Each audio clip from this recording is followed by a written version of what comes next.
A funeral prayer for the three men who were shot and killed at the Islamic Center of San Diego on Monday. The community is gathering to remember them before they're laid to rest. News 8's Tori Apodaca joining us live from SDSU Mission Valley River Park near Snapdragon Stadium with the latest.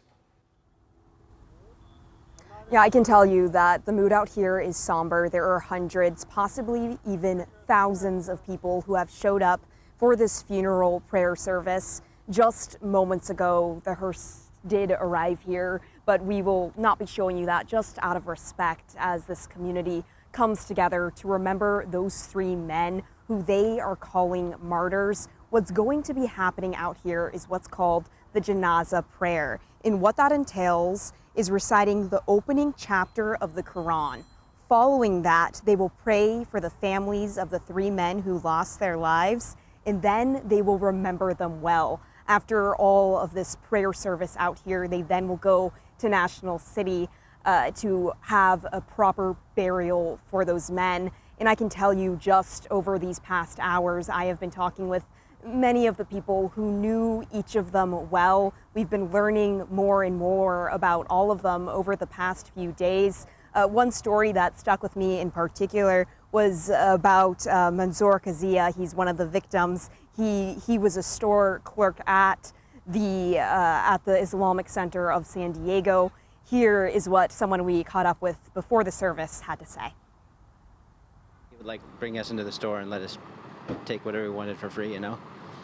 But the amazing thing is, I found out after he died that I wasn't the only one he was doing that to, you know.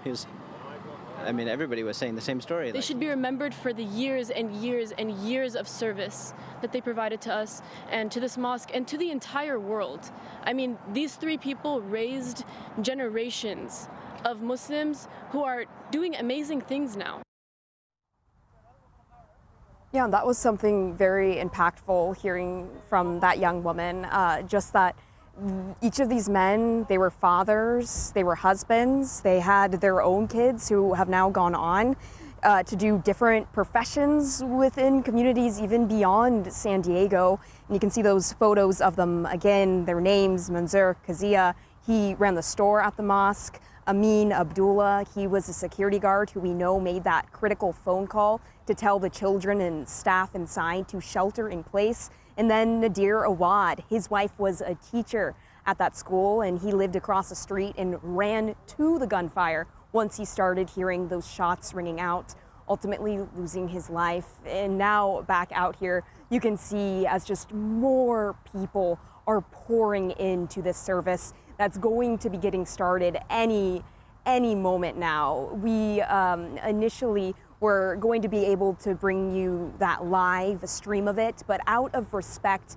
and their privacy, we have decided to just report on it as best we can from the outside, as this is a very intimate setting as they are laying to rest these three men who they say are martyrs, that they died defending the Muslim religion and really just being an example even to them.